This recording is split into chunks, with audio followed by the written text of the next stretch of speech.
PM Narendra Modi ने भारत को जानिए क्विज को लेकर दुनिया के अलग अलग हिस्सों में रहने वाले प्रवासी भारतीयों से बड़ी अपील की है। उन्होंने अपनी एक्स पोस्ट में लिखा कि विदेशों में भारतीय समुदाय और अन्य देशों के मित्रों से भारत को जानिए क्विज में भाग लेने का आग्रह करता हूँ। यह प्रश्नोत्तरी भारत और दुनिया भर के इसके प्रवासी भारतीयों के बीच जुड़ाव को गहरा करती है। यह हमारी समृद्ध विरासत और जीवंत संस्कृति को फिर से खोजने के लिए एक शानदार तरीका है। विजेताओं को अतुल्य भारत के चमत्कारों का अनुभव कराने का अवसर भी मिलेगा।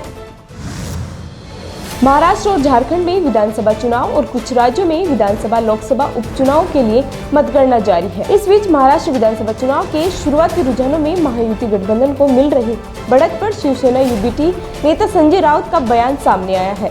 उन्होंने कहा कि महाराष्ट्र की जनता का फैसला नहीं हो सकता। हम जानते हैं कि महाराष्ट्र की जनता क्या चाहती है। यूक्रेन और नाटो के बीच मंगलवार 26 नवंबर को इमरजेंसी बैठक होगी।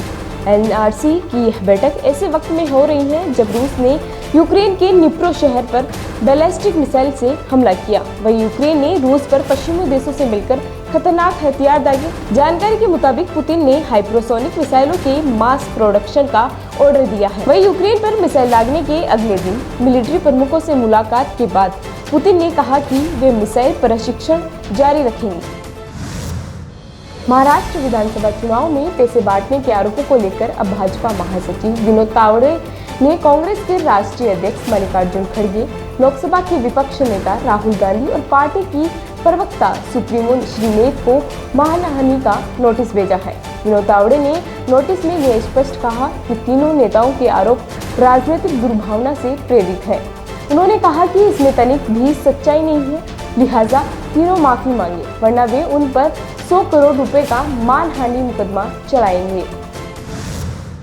राष्ट्रपति द्रौपदी मुर्मू ने शुक्रवार को नई दिल्ली में उड़ीसा पर्व 2024 कार्यक्रम में बतौर मुख्य अतिथि शिरकत की। इस दौरान राष्ट्रपति ने कहा कि उड़ीसा पर्व ने लोगों को उड़ीसा की समृद्ध सांस्कृतिक विरासत से रूबरू कराने में महत्वपूर्ण भूमिका निभाई है। बता दें कि कार्यक्रम में राष्ट्रपति ने उड़ीसा के लोक कलाकारों को भी सम्मानित किया है।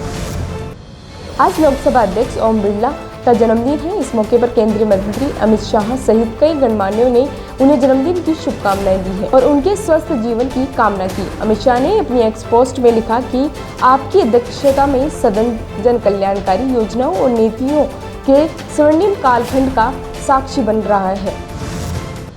केंद्रीय वित्त मंत्री निर्मला सीतारमण ने कर्नाटक के बेंगलुरु में आयोजित 8वें इंडिया आइडियाज कॉन्क्लेव में शिरकत की। यहाँ वित्त मंत्री सीतारमण ने कहा कि जैसा कि हमारे प्रधानमंत्री नरेंद्र मोदी ने उल्लेख किया है, अर्थ आपकी आर्थिक भलाई और आपके व्यवसाय एक पारिवारिक व्यक्ति के रूप में आप जिस तरह पैसा कमाते हैं और खर्च करते हैं वह सब धर्म द्वारा निर्देशित होता है। एक बार जब आप उससे चूक जाते हैं तो यह लालच हो सकता है। इसे धर्म के सिद्धांतों के भीतर अर्थ होना चाहिए, मोक्ष और तभी कर्म आता है। महाराष्ट्र विधानसभा चुनाव की मतगणना के बीच भाजपा से बड़ा बयान सामने आया है। राज्य की बीजेपी इकाई के अध्यक्ष चंद्रशेखर बावनकुले देवेंद्र फडणवीस से मुलाकात करने उनके आवास पहुंचे। इस दौरान बीजेपी नेता प्रवीण दरेकर ने कहा कि महाराष्ट्र का अगला सीएम बीजेपी से होगा। 2236 करोड़ रुपए की रिश्वत के मामले में न्यूयॉर्क की कोर्ट से गिरफ्तारी वारंट जारी होने के बाद अडानी ग्रुप के प्रमुख गौतम अडानी व भतीजे सागर समेत 8 अधिकारियों पर गिरफ्तारी का खतरा मंडरा रहा है। अमेरिका के प्रमुख अडानी ने कहा यह मामला काफी आगे बढ़ सकता है। आरोपियों की गिरफ्तारी की कोशिश भी की जा सकती है।